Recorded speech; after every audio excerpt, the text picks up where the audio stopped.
Nah, ini dari tadi Dokter Tan menggarisbawahi bahwa ini untuk menghindari makanan bersantan, terutama yang dihangatkan berulang. Ini kira-kira apa sih, Dok, nilai negatifnya dari makanan bersantan yang dihangatkan berulang-ulang nih, Dok? Nah, kalau diangetin, problemnya adalah makanan ini akan menjadi lemak jenuh karena santannya lalu akan menjadi minyak.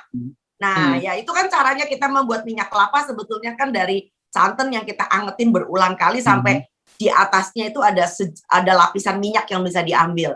Nah, minyak kelapa yang diangetin berulang ini juga akhirnya menjadi yang disebut dengan teroksidasi. Dan itu menjadi tidak baik akhirnya. Ya, karena kita tidak membutuhkan minyak kelapa, ya kita butuhkan adalah santannya. Karena santan itu jauh lebih bernutrisi daripada minyak kelapanya. Baik. Kemudian kita masih ngobrol-ngobrol perihal sajian di hari raya ini, Dok. Selain kita kan makanan berat, terutama mungkin opor ayam, kemudian lontong sayur, ini kira-kira yang masih sangat melekat dengan hari raya Idul Fitri adalah camilan-camilan ini, Dok. Ini mungkin yang mengandung gula ini, Dok, seperti nastar, kemudian putri salju dan sejenisnya. Ini gimana, Dok, kiat-kiatnya untuk agar tetap kita berpatokan dengan sajian Lebaran namun tetap aman untuk dikonsumsi? Nah, ini loh kadang-kadang yang saya suka sedih, tapi ya gimana ya, itu yang disebut dengan inkulturasi. Jadi kenapa kita akhirnya menghadirkan segala macam kue-kue seperti kayak itu? Karena ya itu adalah, nah itu orang mulai bikin kue itu, kue kering gitu. Ya karena kita dijajah lama oleh Belanda ya. Kita dijajah lama oleh Belanda. Dan kalau Belanda londo-londo itu merayakan Natal, kita cuma ngeces. Ya di hari Natal itu banyak sekali kue-kue model kayak gitu lah, itu yang ditayangkan. Nah, balas dendamnya adalah ketika kita Lebaran, maka kita meniru kue-kuenya si Belanda, kita masukin ke dalam menu Lebaran. Wah, itu yang ngeri gitu loh ya. Jadi alangkah baiknya kalau seandainya kita mempunyai istilahnya saya tuh karakter. Ya, karakter orang Indonesia sebetulnya tidak punya cookies-cookies kayak gitu. Sebab kalau kita tidak mempunyai karakter bangsa, maka kita akan terus hanyut dan semakin lebar, semakin parah. Sebab dulu barangkali cuma sebatas kastengel dengan nastar. Kastengel itu adalah semacam kayak cookies yang terbuat dari keju. Kas itu adalah keju toh. Bentuknya panjang-panjang. Lalu kemudian katetongen adalah lidah kucing. Ya, kenapa bentuknya menjulur kayak lidah kucing? Sekali lagi terbuat dari terigu, terbuat dari room butter, terbuat dari mentega, ya kan? Nah, itu dia. Jadi itu tipikal londo banget gitu loh ya. Nah, sedangkan kalau di kampung-kampung ya yang saya sedih adalah kalau di kampung-kampung itu jajanan orang kota tuh mulai masuk gitu loh ya. Jadi makanan sajian-sajian tradisional kita mulai tergeser. Demikian informasi Healthy Fit Ramadan yang saya sampaikan dan sampai jumpa di kanal Tribun Head selanjutnya. Terima kasih sudah nonton. Jangan lupa like, subscribe, dan share ya.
Assalamualaikum warahmatullahi wabarakatuh. Halo Sobat Sehat, kembali lagi nih di Healthy Fit Ramadan.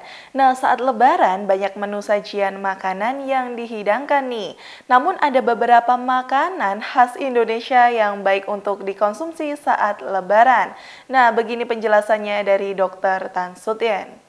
Kak, yuk kita mulai bikin makanan tradisional Indonesia.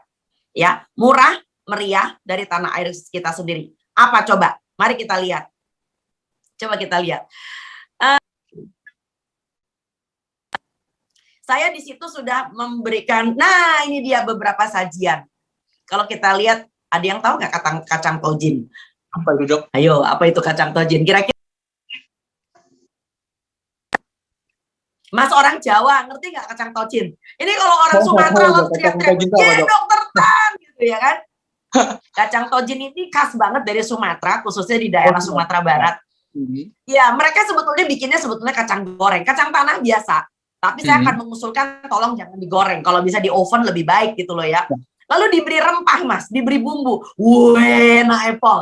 Biasanya orang kalau makan kacang tojin tuh kayak orang kesurupan, ya nggak bisa berhenti satu toples ya. Iya. Jadi kacang tojin itu rempahnya itu ada bawang putih, ya, lalu kemudian ada semacam kayak daun bawangnya. Jadi kacang tojin tuh kalau dimakan gurih banget. Nah, sebaliknya di Pulau Jawa tuh banyak sekali berbagai macam kacang. Kita punya kacang mete, kacang koro, kacang Bogor. Itu mewah loh ya.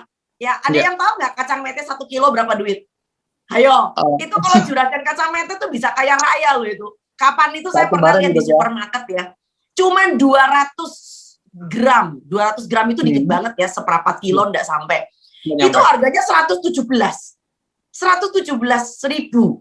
Bayangkan Mhm. kalau waduh, 1 sekilo kilo. 500 ribu. Waduh, sugih itu namanya kan ya, bayangin. Iya. Lalu kemudian coba tayangkan lagi, belum selesai tadi tuh. Selain kacang-kacangan kita punya apa? Kita punya selondok, ya tuh. Ayo, selondok itu terbuat dari apa, Mas? Itu Dok, ketela ya Dok ya? Ketela, Ya. betul. Selondok itu keren banget ya. Jadi itu kangen banget saya tuh. Nah, kalau orang kampung biasanya selondoknya kan digoreng pakai minyak kelapa. Ya, Ya. kita bisa membuat selondok itu di oven. Ya, selondok kekinian itu biasanya di oven, Hmm. nggak kita goreng ya. Lalu kemudian emping geprek lah. Ayo, siapa yang nggak tahu emping geprek? Wah, asem kalau nggak tahu itu. Ya, itu makanan orang kita. Coba cari di luar negeri di mana ada emping. Nggak ada ya Dok Saya ya? tuh pernah, makanya emping itu emping dari pohon melinjo ya. Iya, Saya nggak melinjo. pernah lihat orang Asia Tenggara, saya nggak tahu dengan orang Vietnam mungkin ada ya. Tapi orang Asia Tenggara kalau dibilang emping itu kayaknya nggak pernah dengar saya. Bahkan nyari emping di Singapura, Malaysia rasanya nggak ada gitu loh ya. Jadi itu emping itu kan semacam kayak apa namanya kacang melinjo digeprek gitu ya. Ya. Nah itu enak banget. Nah ini barangkali baru yang disebut dengan tabarodangi. Nah, Tabarodangi ini itu apa adalah nih Dok? makanan orang Sulawesi. Ya, itu Mhm. terbuat dari sagu dan kelapa. Itu kalau orang Betawi ngomongnya kerak telur. Nah, Oh. orang Betawi ngomongnya kerak telur. Tapi itu keren banget gitu loh ya. Dan Mhm. itu saya pernah makan gurih. Itu dalamnya ada yang diberi macam-macam, ada yang diberi apa namanya gula Jawa, gula merah, atau ditaburi dengan ini apa namanya abon ikan, Abon. berbubuk ikan. Nah, Mhm. kembali ke Indonesia Timur, balik lagi ke sebelah kanan kita punya namanya bagea. Siapa yang nggak Mhm. kenal bagea? Mas Alvin pernah makan bagea nggak, Mas? Kurang tahu Dok, itu apa saya juga belum Ay, tahu sih Dok. kasihan sekali kau. Oke. Bagea itu enak bukan main ya kan. Mhm. Bagea itu terbuat dari apa namanya sagu ya. Lalu dengan Mhm. kenari. Ya, jadi itu diolah dengan cara yang sangat khusus. Jadi ini Mhm. baru sekitar berapa? 6 ya. 6 dari sekian banyak puluhan sajian Mhm. Nusantara yang menurut saya itu keren banget dan mesti kita apa namanya berdayakan karena ini berkaitan dengan para pengrajin lokal ya, pengrajin cemilan lokal ya, dan justru mereka mesti dibina supaya hasil kerajinan pangannya ini menjadi lebih higienis, lebih menarik untuk dijual, mendunia, dan tentu saja dibuat dengan cara yang jauh lebih aman. Kurang lebih seperti itu Mas, kerennya bukan main. Demikian informasi Healthy Fit Ramadan yang saya sampaikan dan sampai jumpa di kanal Tribun Head selanjutnya. Terima kasih sudah nonton. Jangan lupa like, subscribe, dan share ya.